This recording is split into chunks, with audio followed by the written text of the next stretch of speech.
3, 2, 1, go. 3. Assalamualaikum warahmatullahi wabarakatuh. Salam sejahtera untuk kita semua. Apa kabar hari ini? Aku harap kamu luar biasa banget.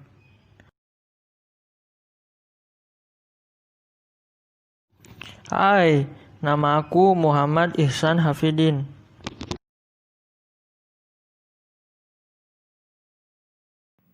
Hai, perkenalkan nama aku Irma Santika. Halo, nama saya Naura Faila Nisaskar. Dan kita adalah kelompok 7. Kita akan mempresentasikan sebuah materi tentang pendidikan dan pembangunan nasional.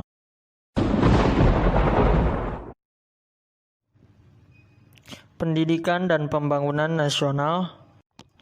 Berbicara tentang pendidikan, pendidikan tidak hanya berbicara tentang pelajaran membaca dan menulis, tetapi juga tentang penyebarluasan budaya dan pengembangan bakat-bakat dan potensi, juga penanaman nilai dan moral.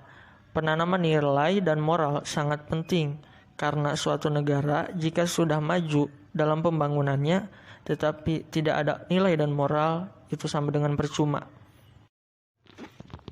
Lalu, jika kita berbicara tentang pembangunan, tidak hanya berbicara tentang cara membangun dan meningkatkan pendapatan nasional, tetapi bagaimana cara membangun sumber daya manusia yang baik. Karena dengan membangun sumber daya manusia yang baik akan menciptakan pembangunan yang baik dalam berbagai aspek, maupun itu aspek ekonomi, infrastruktur, ataupun pendidikan. Jika kita lihat dari dua pengertian tersebut, antara pendidikan dan pembangunan itu saling berkaitan, saling mendukung. Dengan pendidikan didapat sumber daya manusia yang tangguh, di mana sumber daya manusia ini bisa membangun pembangunan dengan baik, berkembang dan maju. Jika sudah maju, maka dapat mendorong praktik pendidikan menjadi lebih baik lagi, di mana akan menghasilkan output sumber daya manusia yang lebih baik juga dari yang sebelumnya. Pendidikan untuk semua, atau kita kenal dengan istilah education for all. Ini berkaitan dengan Deklarasi Universal HAM. Pada salah satu isinya, yaitu menyebutkan bahwa setiap orang memiliki hak untuk pendidikan. Ya, meskipun negara-negara di seluruh dunia mengupayakan untuk menjamin hak PUS ini, tetapi masih saja ditemukan kendala. World Education Forum tahun 2000 antara lain: 1. Lebih dari 100 juta anak-anak, termasuk setidaknya 60 juta anak-anak, tidak memiliki akses terhadap pendidikan dasar. Yang kedua, lebih dari 960 juta orang dewasa, 2/3 diantaranya perempuan, yang buta huruf. 3. Lebih dari 1/3 orang dewasa di dunia tidak mendapatkan pengetahuan tertulis, keterampilan dan teknologi baru yang dapat meningkatkan kualitas hidup mereka dan membantu mereka dalam beradaptasi menghadapi perubahan sosial dan budaya. Yang keempat, lebih dari 100 juta anak dan orang dewasa yang tak terhitung gagal menyelesaikan program pendidikan dasar. Sungguh disayangkan. Dan yang kelima, jutaan orang telah memenuhi persyaratan untuk memperoleh pendidikan, namun mereka tidak memperoleh pengetahuan dan keterampilan dasarnya. Lalu, PUS ini memiliki tujuan, salah satunya memperluas dan meningkatkan perawatan anak usia dini yang komprehensif.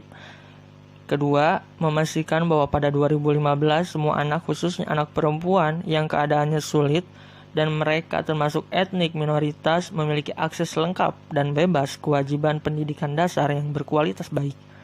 Yang ketiga, memastikan bahwa kebutuhan belajar semua pemuda dan dewasa dipenuhi melalui akses yang merata. Yang keempat, mencapai 50% peningkatan dalam keaksaraan orang dewasa pada tahun 2015. Yang kelima, menghilangkan perbedaan gender. Dan yang keenam, meningkatkan semua aspek kualitas pendidikan. Lalu bagaimana dengan PUS di Indonesia? Indonesia pada tahun 1945 membuat komitmen konstitusional untuk pendidikan yang tergantung pada Sila 1 Undang-Undang Dasar 1945. Yang mencatat bahwa pendidikan adalah hak setiap warga negara.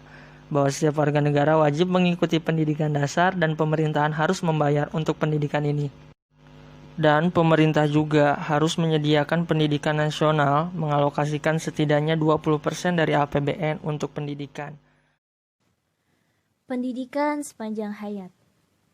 Pendidikan sepanjang hayat atau lifelong education adalah sebuah sistem pendidikan yang dilakukan oleh manusia ketika lahir sampai meninggal dunia. Sujana berpendapat, pendidikan sepanjang hayat harus didasarkan oleh prinsip-prinsip pendidikan, yaitu 1. Pendidikan hanya akan berakhir apabila manusia telah meninggal dunia. Kedua, pendidikan sepanjang hayat merupakan motivasi yang kuat bagi peserta didik untuk merencanakan dan melakukan kegiatan belajar secara terorganisasi dan sistematis.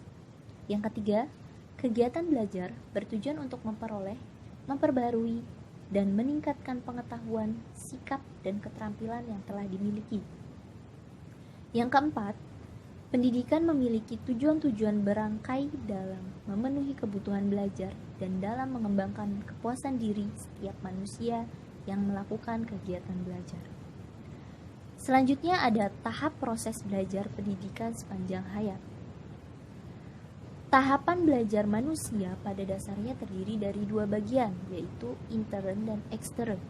Intern adalah proses belajar yang tidak dapat dilihat oleh panca indera, karena proses belajar terjadi dalam pikiran seseorang yang sedang melakukan kegiatan belajar. Ekstern merupakan proses belajar yang ditandai dengan adanya perubahan ke arah yang lebih baik. Menurut Suprijanto, proses belajar yang terjadi dalam diri seseorang yang sedang belajar berlangsung melalui 6 tahapan.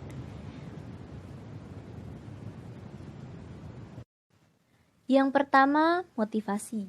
Yang dimaksud motivasi di sini adalah keinginan untuk mencapai sesuatu. Yang kedua, perhatian pada pembelajaran. Peserta didik harus dapat memusatkan perhatiannya pada pelajaran. Apabila hal itu tidak terjadi, maka proses belajar akan mengalami hambatan. Yang ketiga ada menerima dan mengingat. Setelah memperhatikan pelajaran, seorang peserta didik akan mengerti dan menerima serta menyimpan dalam pikirannya. Tahap menerima dan mengingat ini harus terjadi pada diri orang yang sedang belajar. Yang keempat, reproduksi dalam belajar. Dalam proses belajar, seseorang tidak hanya harus menerima dan mengingat informasi baru saja, tapi ia juga harus dapat menemukan kembali apa-apa yang pernah dia terima, agar peserta didik mampu melakukan reproduksi. Pendidik harus menyajikan pengajarannya dengan cara yang mengesankan. Yang kelima ada generalisasi. Generalisasi adalah peserta didik harus mampu menerapkan hal yang telah dipelajari di tempat lain dan dalam ruang lingkup yang lebih luas. Generalisasi juga bisa diartikan sebagai penerapan. Selanjutnya yang keenam ada menerapkan apa yang telah diajarkan serta umpan balik. Dalam tahapan ini peserta didik harus sudah memahami dan dapat menerapkan apa yang telah diajarkan. Untuk meyakinkan bahwa peserta didik telah benar-benar memahami, maka pembimbing dapat memberikan tugas atau tes yang harus dikerjakan oleh peserta didik. Tes yang diberikan pun dapat berupa tes tertulis maupun lisan. Selanjutnya, membentuk kemandirian melalui pendidikan sepanjang hayat. Menurut Sujana, berpendapat dalam pengembangan sikap dan perilaku mandiri, pendidikan luar sekolah dapat berperan untuk membantu peserta didik sehingga ia dapat menyadari dan mengakui potensi dan kemampuan dirinya. Proses belajar akan mampu membuat manusia tumbuh dan berkembang sehingga mampu menjadi dewasa dan mandiri. Manusia mengalami perubahan dari yang sebelumnya selalu bergantung kepada orang lain menjadi manusia yang mandiri, bahkan justru akan membantu orang lain. Selanjutnya, 4 pilar pendidikan UNESCO terhadap pendidikan sepanjang hayat. Upaya meningkatkan kualitas suatu bangsa tidak ada cara lain kecuali melalui peningkatan mutu pendidikan. UNESCO mencanangkan 4 pilar pendidikan sekarang dan masa depan, yaitu learning to know, learning to do, learning to be, dan learning to live together. Learning to know.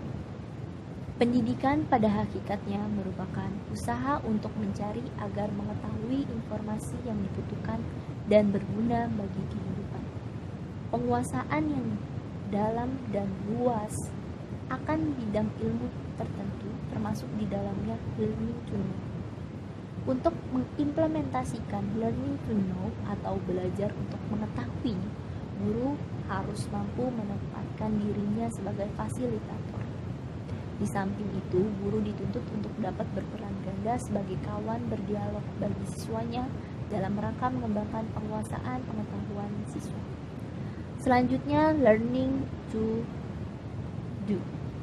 Pendidikan juga merupakan proses belajar untuk bisa melakukan sesuatu atau learning to do.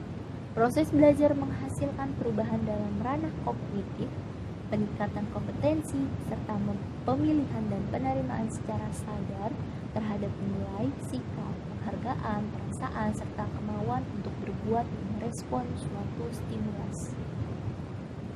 Learning to be. Penguasaan pengetahuan dan keterampilan merupakan bagian dari proses menjadi diri sendiri atau learning to be. Hal ini erat sekali kaitannya dengan bakat, minat, perkembangan fisik, kejiwaan, tipologi, pribadi anak, serta kondisi lingkungan. Terakhir, learning to live together. Belajar memahami dan menghargai orang lain, sejarah mereka, dan nilai-nilai agamanya. Terjadinya proses learning to live together.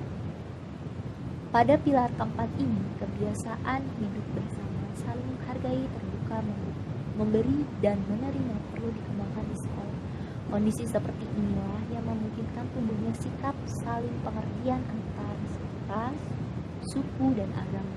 Dengan kemampuan yang dimiliki sebagai hasil dari proses pendidikan dapat dijadikan sebagai bekal untuk mampu berperan dalam lingkungan di mana individu tersebut berada dan sekaligus mampu menempatkan diri sesuai dengan peranannya.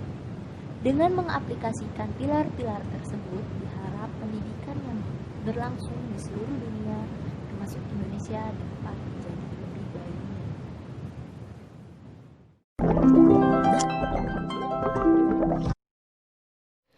Pendidikan masa depan.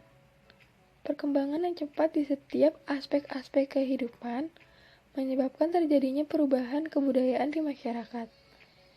Perubahan yang cepat tersebut mempunyai beberapa karakteristik umum dan dapat dijadikan sebagai petunjuk ciri-ciri masyarakat masa depan.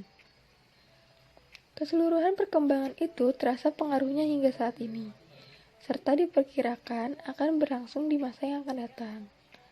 Menurut Tirta Raharja dan Laszlo, mereka menggambarkan adanya perkembangan modern di masyarakat dengan kecenderungan globalisasi, perkembangan ilmu pengetahuan dan teknologi, perkembangan arus informasi, dan peningkatan layanan profesional.